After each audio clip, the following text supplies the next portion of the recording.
Hi, and welcome back to A Better You. I'm your host, Cynthia Thompson. I'm here with a very dear friend of mine, and she's going to share some information about a service offered here in Charlotte that I bet none of you even know anything about. Thank you for joining me today, Jane. Glad to be here, Cynthia. So, Jane, before we start talking about this special organization that you're a part of, tell us a little bit about who you are. All right. I'm Jane Goebel Clark. I'm the mother of a 14-year-old, wife of my best friend who I've known since I was 12 when we met in Africa. It's true. I'm the executive director of the Center for Prevention Services, and I've been doing prevention work officially for about a little over 10 years now, but unofficially really for my whole life. Since I started school and started work at 21, I've done prevention, which is really about community organizing, teaching parenting classes. I'm kind of just a regular person. Doing what you love, Doing what I love, exactly. So the Center for Prevention Services, what exactly is that? So the Center for Prevention Services has served Charlotte and the surrounding community for, it'll be 45 years this January. We're getting ready to celebrate our anniversary. It's very exciting. I like to call us the best kept secret in Charlotte because we have 45 years of history and nobody knows about us, or they don't really know what we do. I attribute that to the fact that our work focuses on substance abuse prevention and prevention of some of the related behavioral health issues. I think it's a secret, so to speak, because substance use and mental health issues have been stigmatized for generations. And because of that stigma, people just don't talk about their health and wellness because of mental health sounds like something that should be judged. Our community has looked at it as a moral issue and not a medical issue. And it's really a medical issue. So my agency has provided classroom curriculum and trainings to schools, to after-school programs, to church programs. We also do a lot of community organizing efforts, so we might join coalitions or start coalitions just to help raise awareness about the issue of substance use and how to prevent it and keep our children and our communities healthy. So the Center for Prevention Services, who founded this? You've been providing the service for 45 years. How did it start and who started it? Dr. Johnny McLeod and the Junior League of Charlotte. Dr. Johnny McLeod was a local legend. She just passed about 5 years ago. Local legend in Charlotte for advocating for prevention, for advocating for treatment, for really trying to destigmatize substance use. She's also the founder of the McLeod Center, which is a treatment center here in Charlotte, and the McLeod Institute at UNCC, which is a week-long conference on substance use and mental health issues, is named in her honor as well. So do you just have the one location here in Charlotte? Our main office, our only office, is here in Charlotte, but I'm really glad to say, as part of our best-kept secret, is that we have a national and an international outreach. We own a curriculum called Unique You, which was developed in the 1980s. It's evidence-based. It's proven to work at keeping our kids safe by teaching them communication skills, teaching them self-esteem, teaching them leadership skills.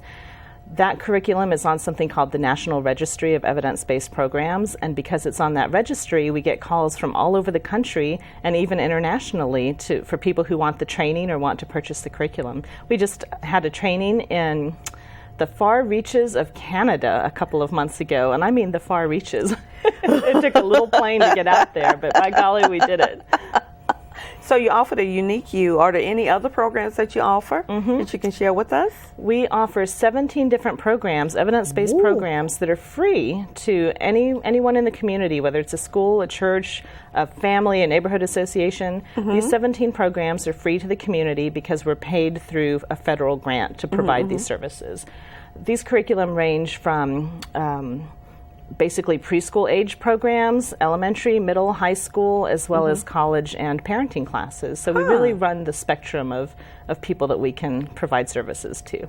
You know, Jean, let's take a short break. When we come back, we're going to talk some more about these programs, okay? Great. Thanks. Quiet, please. Wait a sec. I'll take one. Oh yeah. All right. All good.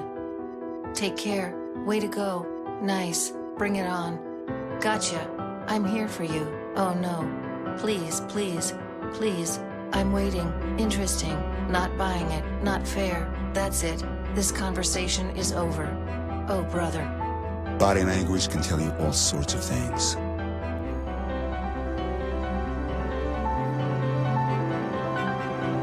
I'm having a stroke. I'm having a stroke. Know the sudden signs. Learn fast. F, face drooping. A, arm weakness. S, speech difficulty. T, time. Time to call 911 immediately. The sooner they get to the hospital, the sooner they'll get treatment. And that can make a remarkable difference in their recovery. Learn the body language, the sudden signs, and spot a stroke fast. In the small town of Elmira, New York, a boy was born into an all-American family. The odds of him opening his own clothing store at the age of 18? 1 in 138,000. Excited to be a part of pop culture, he packed for the big city. The odds of finding someone to invest in his vision? 1 in 4.5 million. The odds of him achieving his dream in the fashion industry? 1 in 23 million. The odds of having a child diagnosed with autism? 1 in 88. I am Tommy Hilfiger, and my family is affected by autism. Learn more at autismspeaks.org/signs. Early diagnosis can make a lifetime of difference. Hi, and welcome back to A Better You. I'm your host, Cynthia Thompson. I'm here with Jane, and we're talking about the Center for Prevention Services. Mm-hmm. Now, you started telling us about some of the programs you offer. Mm-hmm. Let's talk about some of those that most people probably use the most. Okay. Like your drug information line. What exactly do you do there? Do you have people just manning the phone? We do. We have trained staff who are, I'd say the majority of us are certified prevention specialists. We're available at the other end of that phone line when people call needing referrals to a treatment center or referrals to some kind of information that they might need to help their children. I'd say quite often we get calls from parents who have concerns that their child might be using some type of substance. And so they'll ask us for information about symptoms to look for. They'll ask us for referrals to treatment centers in the area. We're really just set up to be a source of guidance to people who are in need. So if I were to call and ask you what are some things I should be looking for with my teenage daughter, what would you tell me? I would say look for a drastic change in behavior. For example, if you have a typically outgoing child who suddenly becomes reserved, that's the kind of drastic behavior that would raise eyebrows and raise a worry that something's going on. Oftentimes you'll see a drop in grades. You might see that they're hanging out with a different crowd of people. I have to say too, though, that you might not even notice that your child has started experimenting.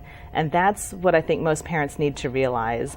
The age of onset for experimentation with drugs is typically 12 years old. 12 years old? I know. It blows my mind, and most people are in denial about it because we think our 12-year-olds are babies. But if you look at the data, we have a local survey called Youth Drug Survey, for example. If you look at the data, our 12-year-olds, our middle schoolers are telling us that they have easy access to drugs. They aren't afraid to try them, that's actually the age where they're more likely to try them, and it's all due to the fact that it's a transitional period. They're coming out of elementary school and trying to find themselves, and they're going into high school and trying to find themselves, and so those are the most critical years. And what parents need to know is you might not know your child is using, so the best thing to do is not be afraid to have conversations about what your expectations are and to set some limits so that your kids know what to expect and how you want them to be safe. I understand you have another program, and this kind of leads into what we were talking about, the Youth Network.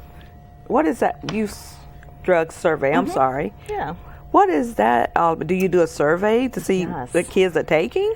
We have done the Youth Drug Survey since 1969. It was actually one of the original programs offered by Center for Prevention Services that Dr. McLeod and the Junior League helped put together. In fact, they formed the agency because they had done the survey and seen the results that children are using and exposed to drugs at a much earlier age than we'd like to think. So this survey has gone on since 1969. We've done it every 2 to 4 years. I'd say over the past 4 decades, interestingly, the top 3 things have remained the same. Well, the top 2 have remained the same. It's almost always underage drinking or underage access to alcohol and marijuana. And then the third thing changes depending on what's popular at the time. So, in the 80s, it might have been PCP and cocaine. 10 years ago, it was methamphetamines. Today, it's prescription drugs.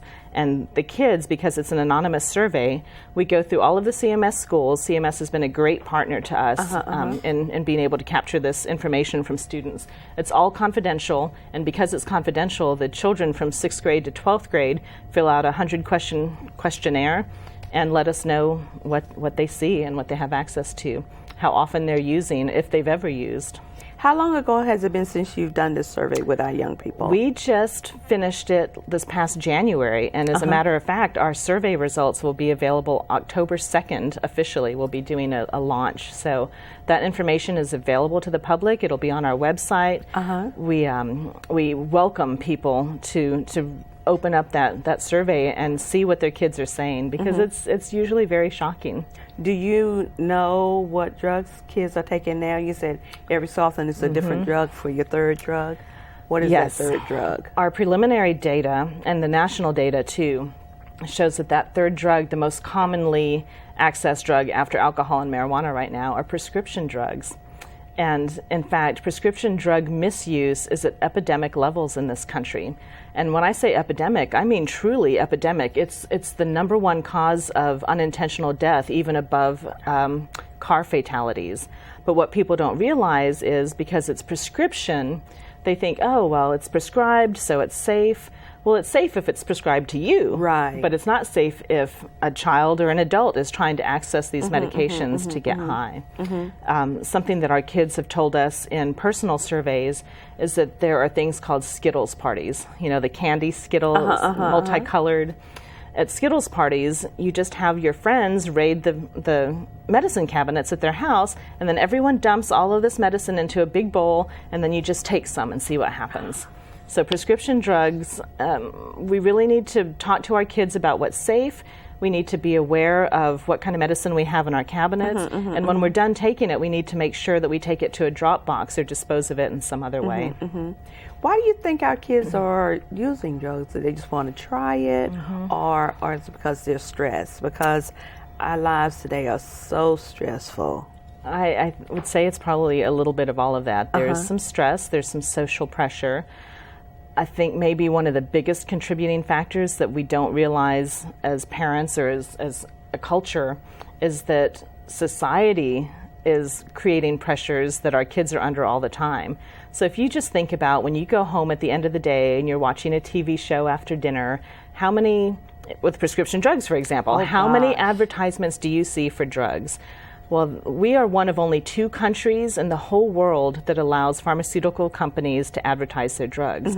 So the result of that is our kids are seeing these advertisements all the time. They're recognizing that, oh, well, drug use must be a common thing. It's no problem. And because the social norms are minimizing the effects of drug use, then our children aren't afraid to try it. They feel invincible anyways. And so if our social norms tell them that things are okay to try, then they're willing to try. And I guess our pop culture doesn't help much either. Like especially at the VMA Awards when Miley talked about marijuana every other word. It's true. So that will make someone that hasn't tried it to try it, to see what it's like. That's actually something that our survey results showed us in 2010, is that, you know, you've seen a lot of anti-tobacco campaigns over the past decade. Well, they've been effective because the kids who did the survey said that they recognized there was high risk for tobacco use. So that shows that prevention was working. On the flip side of it, they were showing that they do not have fear of using marijuana, that marijuana is seen as a relaxant, it's seen as a social skilled, a social party type of experience. So that pop culture influence really does make a difference, but prevention works too. And so I think if we were having conversations about the truth of marijuana, which is that the levels of THC that is available in legal marijuana today it's many, many times higher than the marijuana that people imagine from the 70s. Oh, really? It can cause severe, what is the word? It's when you have a break from reality. The levels of THC in marijuana are so significant that people can have a break from reality by taking them, especially the edibles, like the little marijuana gummy bears. It takes about an hour for THC to kick in that edible form, and so kids are taking 1 or 2 or 3 or 4 because they don't feel a high, and an hour later they're manic. They're in need of significant emergency help because they've taken so much of this drug. Oh and my it's a drug that they God. think is safe, and just it's not. It's not. It's just not.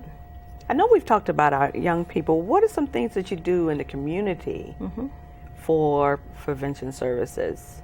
We offer a family festival every fall. October is Substance Abuse Awareness Month. President Obama actually named it Substance Abuse Prevention Month last year. So every October we do a fall family festival, and we just have a variety of events out there, bounce houses and soccer clinics. We have health fair booths.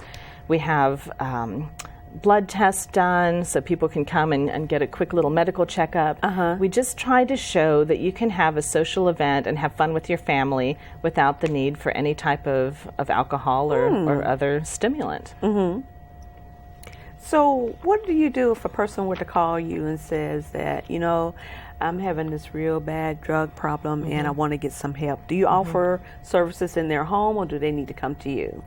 We don't actually offer treatment services. We just do prevention. And so You our try to drug get it line, before they get there. That's exactly it. If you can prevent the suffering, you're way ahead of the game. So our drug line actually allows us to provide the referrals so that we can send them to the right treatment centers. Wow, I've asked you a lot of questions. Let's take a short break. When we come back, we're going to talk some more about this. Great. Okay? It's fun. But it would be safe to keep your distance until the No secret that laughter makes you smile. reliable sources say that chicken soup has found their way out of this dangerous, but they are returned.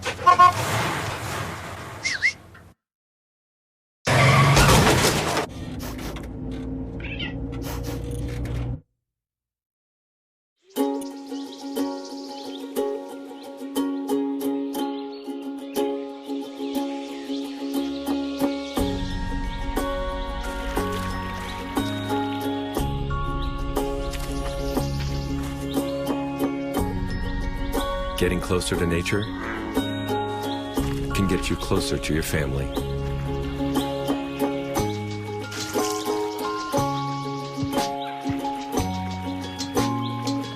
Go to discovertheforest.org.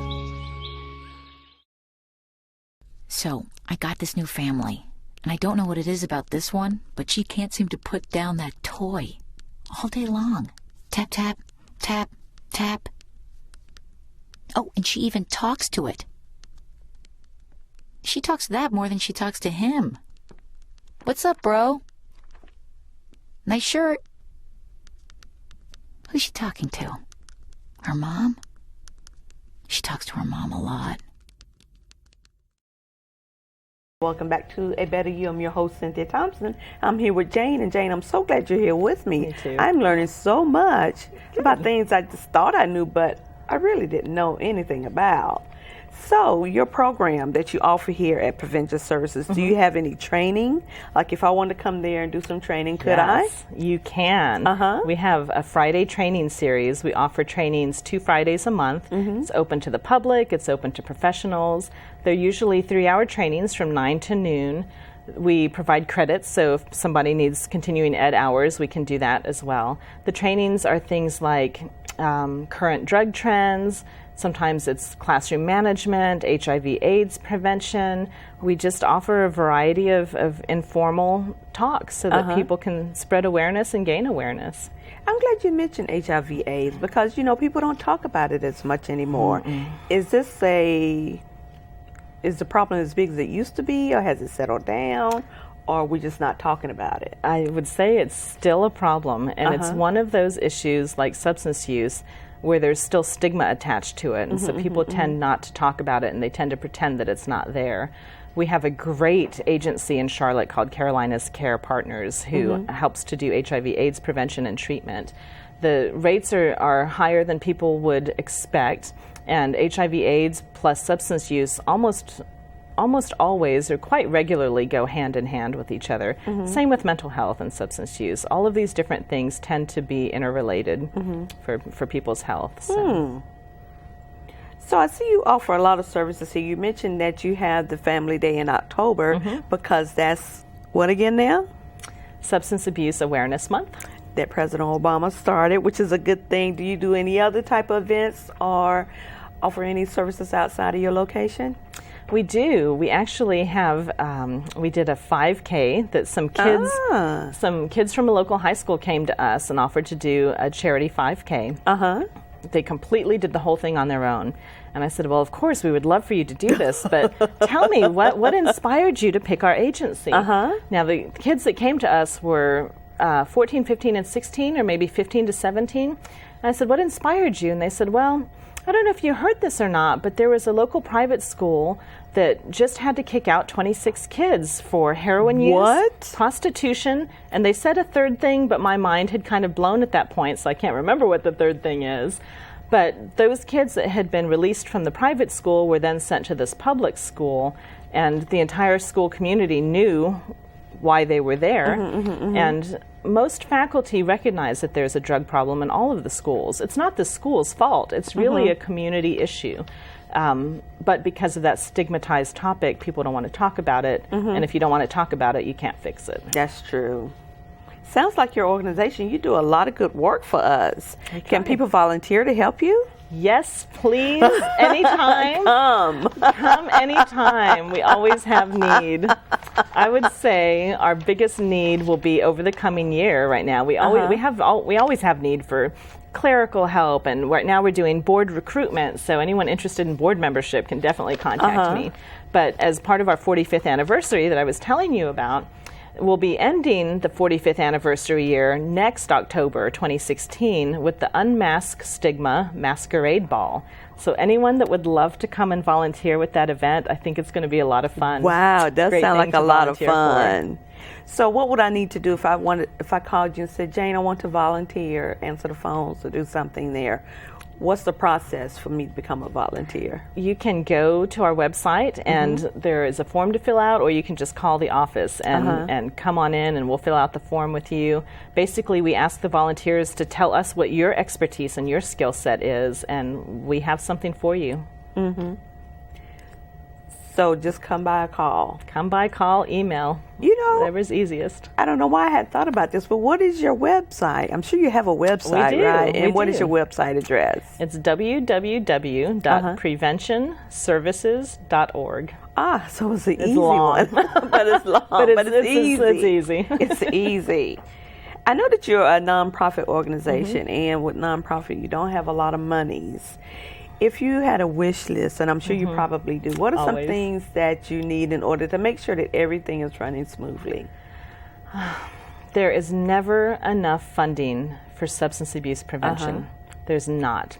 So if people are interested in donating their time for any event that we have, or our board, or day-to-day, that's always welcome.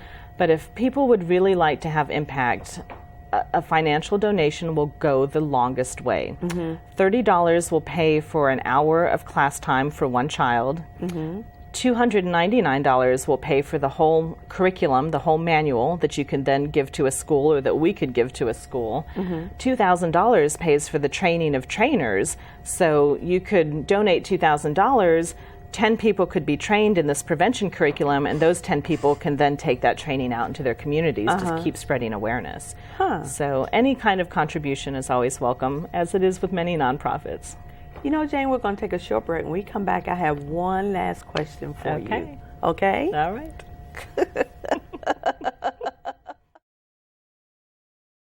Welcome back to Betty. I'm your host, Cynthia Thompson. I'm here with Jane, and we're talking about Charlotte Prevention Services.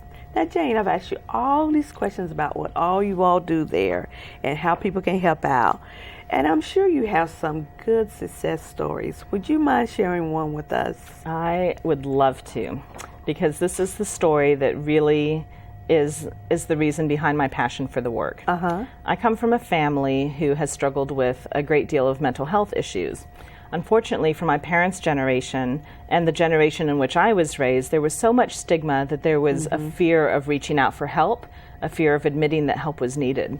The result of that stigma meant that my younger brother, who started exhibiting behavioral health issues at 5 years old, he was basically left to his own devices because my parents didn't have enough awareness to recognize what the problem was. The stigma then kept them from reaching out for help because most people try to blame parents for their children's behaviors, and it's just a behavior. It's not a bad person.